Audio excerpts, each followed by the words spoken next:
Hi everyone, today is Thursday, March 19th, and we are going to read chapters 7, 8, and 9 of Roald Dahl's Charlie and the Chocolate Factory. Picking up with chapter 7, it's called Charlie's Birthday. "Happy birthday!" cried the four old grandparents as Charlie came into their room early the next morning. Charlie smiled nervously and sat down on the edge of the bed. He was holding his present, his only present, very carefully in his two hands. "Wonka's Whipple Scrumptious Fudge Mallow Delight," it said on the wrapper. The four old people, two at either end of the bed, propped themselves up on their pillows and stared with anxious eyes at the candy bar in Charlie's hands. Mr. and Mrs. Bucket came in and stood at the foot of the bed watching Charlie. The room became silent. Everybody was waiting now for Charlie to start opening his present. Charlie looked down at the candy bar. He ran his fingers slowly back and forth along the length of it, stroking it lovingly, and the shiny paper wrapper made little sharp crackly noises in the quiet room. Then Mrs. Bucket said gently, "You mustn't be too disappointed, my darling, if you don't find what you're looking for underneath that wrapper. You really can't expect to be as lucky as all that." "She's quite right," Mr. Bucket said. Charlie didn't say anything. "After all," Grandma Josephine said, "in the whole wide world, there are only 3 tickets left to be found." "The thing to remember," Grandma Georgina said, "is that whatever happens, you'll still have the bar of candy." "Wonka's Whipple Scrumptious Fudge Mallow Delight," cried Grandpa George. "It's the best of them all. You'll just love it." "Yes," Charlie whispered. "I know." "Just forget all about those golden tickets and enjoy the candy," Grandpa Joe said. "Why don't you do that?" They all knew it was ridiculous to expect this one poor little candy bar to have a magic ticket inside it, and they were trying as gently and as kindly as they could to prepare Charlie for the disappointment. But there was one other thing that the grown-ups also knew, and it was this, that however small the chance might be of striking lucky, the chance was there. The chance had to be there. This particular candy bar had as much a chance as any other of having a golden ticket. And that was why all the grandparents and parents in the room were actually just as tense and excited as Charlie was, although they were pretending to be very calm. "You'd better go ahead and open it up or you'll be late for school," Grandpa Joe said. "You might as well get it over with," Grandpa George said. "Open it, my dear," Grandma Georgina said. "Please open it. You're making me jumpy." Very slowly, Charlie's fingers began to tear open one small corner of the wrapping paper. The old people in the bed all leaned forward, craning their scraggy necks. Then suddenly, as though he couldn't bear the suspense any longer, Charlie tore the wrapper right down the middle, and onto his lap there fell a light brown, creamy colored chocolate candy bar. There was no sign of a golden ticket anywhere. "Well, that's that," said Grandpa Joe brightly. "It's just what we expected." Charlie looked up. 4 kind old faces were watching him intently from bed. He smiled at them, a small, sad smile, and then he shrugged his shoulders and picked up the candy bar and held it out to his mother and said, "Here, Mother, have a bit. We'll share it. I want everyone to taste it." "Certainly not," his mother said. And the others all cried, "No, no, we wouldn't dream of it. It's all yours." "Please," begged Charlie, turning around and offering it to Grandpa Joe. But neither he nor anyone else would take even a tiny bite. "It's time to go to school, my darling," Mrs. Bucket said, putting an arm around Charlie's skinny shoulders. "Come on, or you'll be late." Chapter 8. 2 more golden tickets found. That evening, Mr. Bucket's newspaper announced the finding of not only the 3rd golden ticket, but the 4th as well. "2 golden tickets found today," screamed the headlines. "Only 1 more left." "All right," said Grandpa Joe when the whole family was gathered in the old people's room after summer. "Let's hear who found them." "The 3rd ticket," read Mr. Bucket, holding the newspaper up close to his face because his eyes were bad and he couldn't afford glasses. "The 3rd ticket was found by a Miss Violet Beauregard." There was great excitement in the Beauregard household when our reporter arrived to interview the lucky young lady. Cameras were clicking and flashbulbs were flashing and people were pushing and jostling and trying to get a bit closer to the famous girl. And the famous girl was standing on a chair in the living room, waving the golden ticket madly at arm's length as though she were flagging a taxi. She was talking very fast and very loudly to everyone, and it was not easy to hear all that she said because she was chewing so ferociously upon a piece of gum at the same time. "I'm a gum chewer normally," she shouted, "but when I heard about these ticket things of Mr. Wonka's, I laid off the gum and switched to candy bars in the hope of striking lucky. Now, of course, I'm right back on gum. I just adore gum. I can't do without it. I munch it all day long, except for a few minutes at mealtimes when I take it out and stick it behind my ear for safekeeping. To tell you the honest truth, I simply wouldn't feel comfortable if I didn't have that little wedge of gum to chew on every moment of the day. I really wouldn't.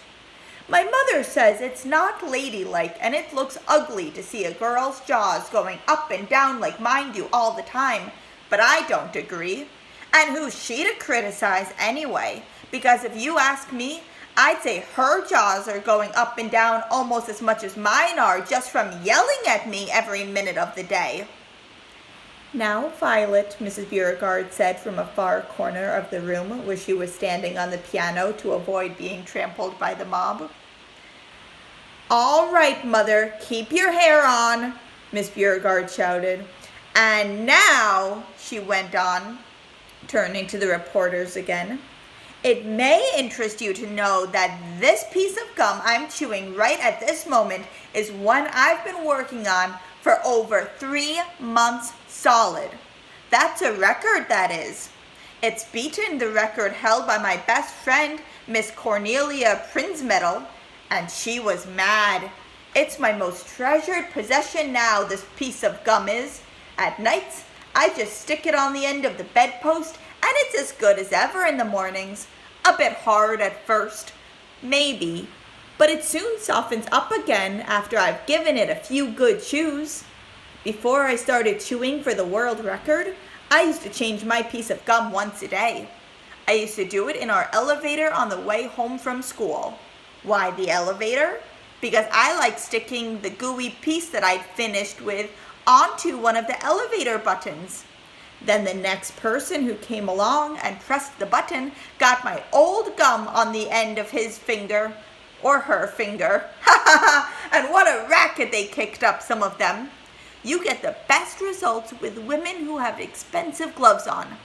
Oh yes, I'm thrilled to be going to Mr. Wonka's factory, and I understand that afterwards he's going to give me enough gum to last me for the rest of my whole life. Whoopee! Hooray!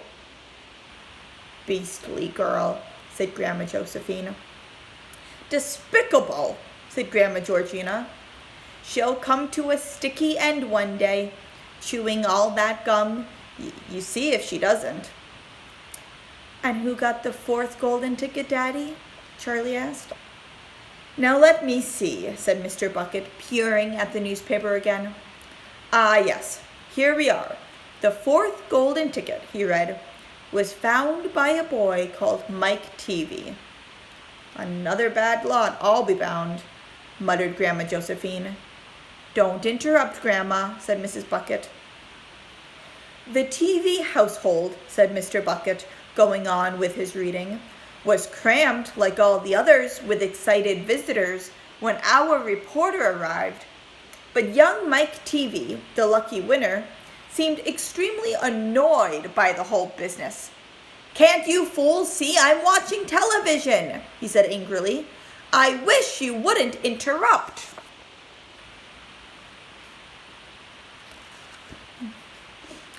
The 9-year-old boy was seated before an enormous television set, with his eyes glued to the screen, and he was watching a film in which one bunch of gangsters was shooting up another bunch of gangsters with machine guns. Mike TV himself had no less than 18 toy pistols of various sizes hanging from his belts around his body, and every now and again he would leap up into the air and fire off half a dozen rounds from one or another of these weapons. Quiet, he shouted when someone tried to ask him a question. Didn't I tell you not to interrupt? This show's an absolute whiz-banger. It's terrific. I watch it every day. I watch all of them every day, even the crummy ones, where there's no shooting. I like the gangsters best. They're terrific, those gangsters, especially when they start pumping each other full of lead, or flashing the old stilettos, or giving each other the 1, 2, 3 with their knuckle dusters. Oh boy, what wouldn't I give to be doing that myself? It's the life, I tell you. It's terrific. That's quite enough, snapped Grandma Josephine. I can't bear to listen to it. Nor me, said Grandma Georgina. Do all children behave like this nowadays? Like these brats we've been hearing about? Of course not, said Mr. Bucket, smiling at the old lady in bed. Some do, of course. In fact, quite a lot of them do, but not all. And now there's only one ticket left, said Grandpa George. Quite so, sniffed Grandma Georgina. And just as sure I'll be having cabbage soup for supper tomorrow, that ticket'll go to some nasty little beast who doesn't deserve it. Chapter 9. Grandpa Joe takes a gamble. The next day, when Charlie came home from school and went in to see his grandparents, he found that only Grandpa Joe was awake. The other three were all snoring loudly. Shh, whispered Grandpa Joe, and he beckoned Charlie to come closer. Charlie tiptoed over and stood beside the bed. The old man gave Charlie a sly grin, and then he started rummaging under his pillow with one hand, and when the hand came out again, there was an ancient leather purse clutched in the fingers. Under cover of the bedclothes, the old man opened the purse and tipped it upside down. Out fell a single silver 10-cent piece. It's my secret hoard, he whispered. The others don't know I've got it. And now, you and I are going to have one more fling at finding that last ticket. How about it, eh? But you'll have to help me. Are you sure you want to spend your money on that, Grandpa? Charlie whispered. Of course I'm sure, spluttered the old man excitedly. Don't stand there arguing. I'm just as crazy as you are to find that ticket. Here, take the money and run down the street to the nearest store and buy the first Wonka candy bar you see and bring it straight back to me, and we'll open it together. Charlie took the silver coin and slipped quickly out of the room. In 5 minutes, he was back. Have you got it? Whispered Grandpa Joe, his eyes shining with excitement. Charlie nodded and held out the bar of candy. Wonka's Nutty Crunch Surprise, it said on the wrapper. Good, the old man whispered, sitting up in the bed and rubbing his hands. Now, Come over here and sit close to me and we'll open it together. Are you ready? Yes, Charlie said. I'm ready. All right. You tear off the first bit. No, Charlie said. You paid for it. You do it all. The old man's fingers were trembling most terribly as they fumbled with the candy bar. We don't have a hope, really, he whispered, giggling a bit. You do know we don't have a hope, don't you? Yes, Charlie said. I know that. They looked at each other and both started giggling nervously. Mind you, said Grandpa Joe, there is just that tiny chance that it might be the one. Don't you agree? Yes, Charlie said, of course. Why don't you just open it, Grandpa? All in good time, my boy. All in good time. Which end do you think I ought to open first? That corner. The one furthest from you. Just tear off a tiny bit. Not quite enough for us to see anything. Like that? Said the old man. Yes. Now a little bit more. You finish it, said Grandpa Joe. I'm too nervous. No, Grandpa. You must do it yourself. Very well, then. Here goes. He tore off the wrapper. They both stared at what lay underneath. It was a bar of candy. Nothing more. All at once, they both saw the funny side of the whole thing, and they burst into peals of laughter.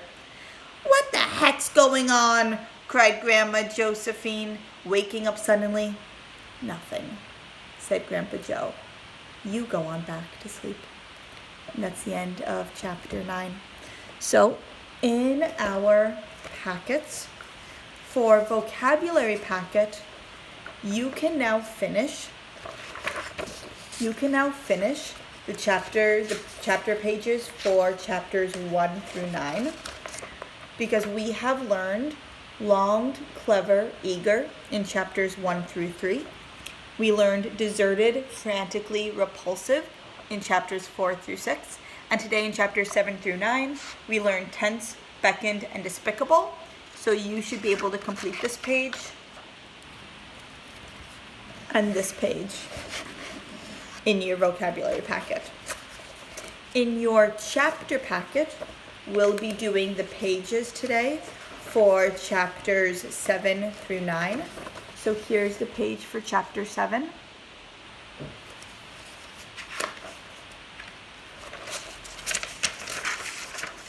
And here's the page for chapter 9.